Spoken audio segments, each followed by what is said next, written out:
Hello everybody, Necroxis here, and as you can probably tell from the video title, today we're not covering Warcraft lore. In honor of the new Reaper of Souls expansion, I'm going to cover the entirety of the Diablo universe's lore and fill you in on the goings-on going into this expansion.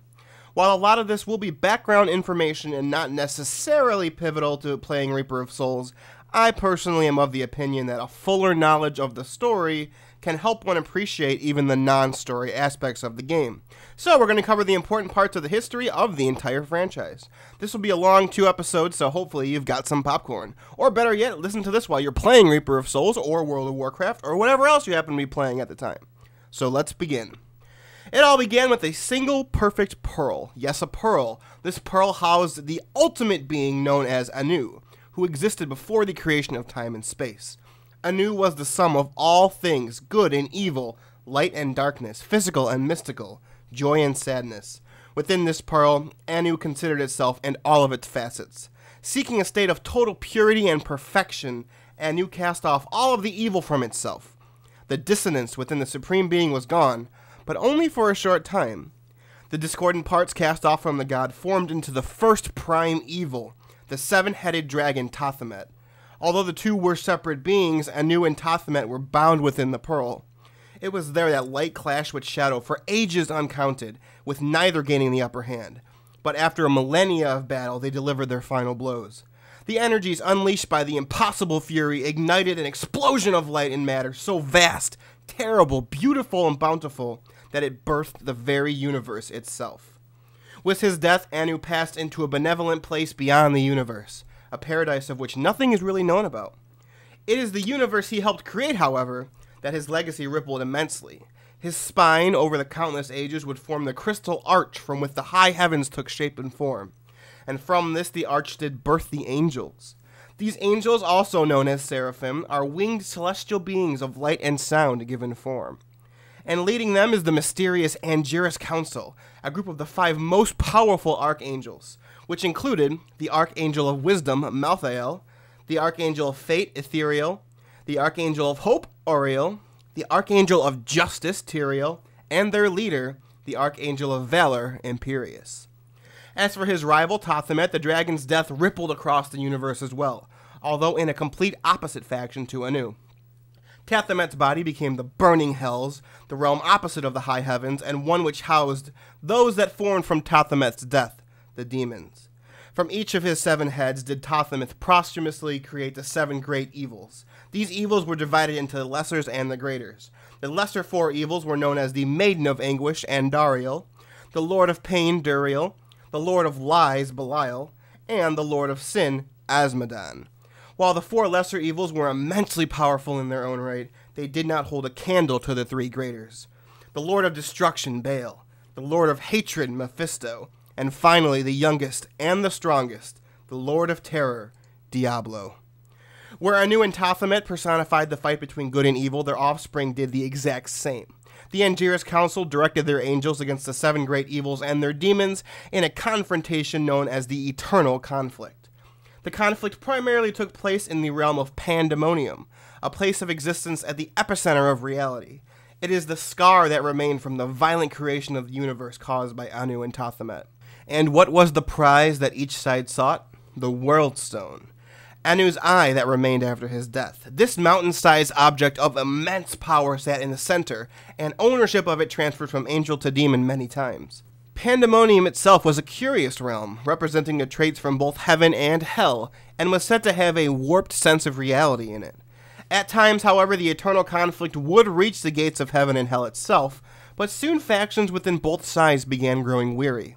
A daughter of Mephisto, Lilith, earned the affection of the Archangel Anarius, and the two were disgruntled and disillusioned by the unending conflict and sought a way to end it. Together, the lovers led a renegade group of like-minded angels and demons and successfully stole the World Stone.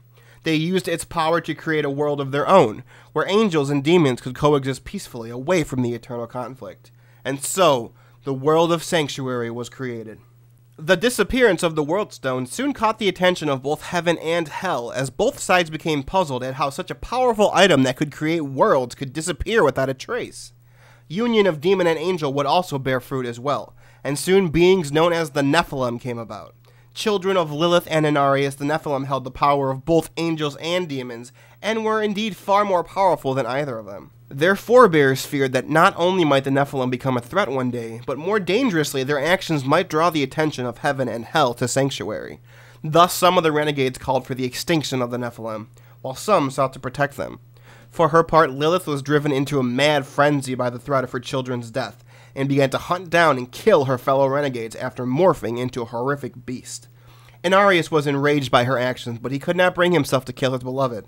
Thus he banished her to the void and attuned the World Stone in such a manner that it would cause the powers of the Nephilim to decrease over time. As such, every subsequent generation of Nephilim became weaker and weaker, to a point where the race of man was born. And despite their now weak and mortal form, man still held the potential to be what they once were. And it was this potential power that would eventually draw the attention of the prime evils, who indeed had discovered Sanctuary. And so began the Sin War, a covert battle between the prime evils and Inarius to turn humanity toward their own end. It ended with an agreement between heaven and hell that humanity would be allowed to choose its own path between light and dark. What humans survived this war had their memories erased and was given a second chance to start over. In more recent times, however, both heaven and hell began manipulating humanity to their own ends once more. The prime evils began making plays to turn humanity to chaos, while the archangels and the angel of justice Tyrael joined with mortal heroes to stand against them. This is where Diablo comes in more prominently. Called an artist of terror by Deckard Cain, Diablo and his two brothers would be banished to Sanctuary by the lesser four evils, who rose up and cast them out of hell for seemingly abandoning the eternal conflict following the Sin War. However, some believe that it was the prime evil's plan to be sent to Sanctuary all along. With their corruption beginning to spread in the world of man, Tyrael created the Haradrim, an ancient brotherhood of magi and wizards to combat Diablo, Mephisto, and Baal. Also known at times as the Order and the Crusaders of Light, the Haradrim and Tyrael defeated the prime evils and sealed them within a trio of gems meant to contain their spirits, called Soulstones. Mephisto's Soulstone would be buried within the Temple of Light, guarded over by the Order of Zakarum in Kurast. Baal was captured second, however his intended soulstone was shattered during his capture, and thus the Haradric mage Tal Rasha volunteered himself as a surrogate soulstone, plunging the largest shard into his chest, and he entombed himself beneath the sands of Anarok to wrestle with Baal's spirit for eternity. As for Diablo, he was defeated and imprisoned last, namely by a Haradrim named Jared Cain, a descendant of Deckard Cain. Diablo's soulstone was hidden in a cave of networks in Honduras beneath the small town of Tristram, and the Zakarum constructed a monastery to stand guard over the location. Despite their capture, the prime evils did what they do best, corrupt. Mephisto was able to corrupt the High Council of the Zakarum, and the Order became a mockery of its former glory. Over the course of a few centuries, he was able to overcome being within the stone so much that he directed the Zakarum to work spells to shatter the soulstone. The Zakarum fashioned a compelling orb to control the rest of their order and conceal the lair of their master. Years later, a man named Lazarus was sent from the Zakarum to Tristram to try and free Diablo. Lazarus was responsible for convincing the king of Honduras, Leoric, to move their capital to Tristram and to set up shop in the cathedral over the place where Diablo's soulstone was buried. Diablo spent 2 centuries slowly corrupting his own soulstone and in time was able to extend his influence into the surrounding area. Lazarus arrived and became the archbishop to Leoric as well as his advisor, but the two were beginning to be influenced by the Lord of Terror themselves. Lazarus was lured into the cathedral's depths by Diablo and was able to shatter the soulstone that bound him. But Diablo needed to possess a stronger body in order to help him free his brothers. At first he tried the king himself, and he was able to use Leoric as a host. However, King Leoric secretly fought against Diablo's will, having sensed he was possessed by some unknown evil. Leoric kept his condition a secret, but Diablo slowly stripped away Leoric's soul and turned him into a deformed monster, executing anybody who questioned his decisions or authority.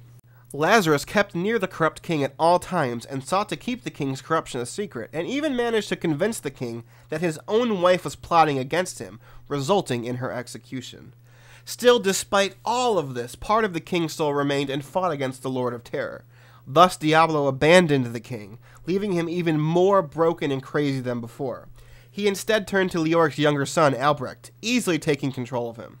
As for Leoric, he was eventually slain by his own lieutenant, Lackdannen, for his corruption.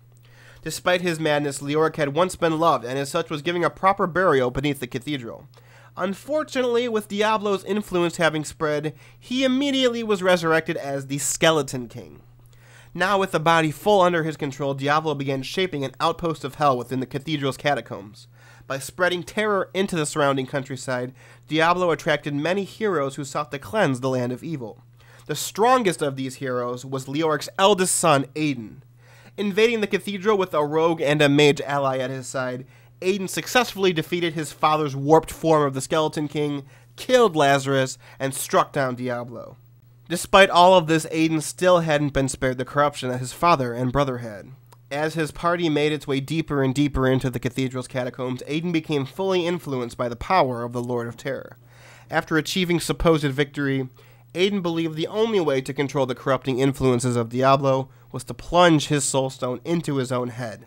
Aiden's plan, of course, was what Diablo had planned all along. With an even stronger body, Diablo now had the opportunity to complete his ultimate plan and free his brothers. This would finish the events of the first game Diablo 1. Thanks for watching, everybody. That's all for the Pre-Diablo and Diablo 1 lore. Make sure to check back next time for the increasingly complicated Diablo 2 and Diablo 3 lore. Hopefully you've gotten something out of this video that can help you appreciate the universe of Diablo a little bit more. If you want to support me and this channel, you can do so by liking, favoriting, leaving a comment, and subscribing. But as always, the best way to help me out is to share my videos with people that you think might find them interesting. Maybe a friend plays Diablo but isn't too keen on the story? Maybe you can send them my way. Regardless, thank you for your continued support, and I'll see you for whatever lore we choose to explore next, because it's always more fun to do it that way. Thanks again, everyone. I'll see you next time. Farewell.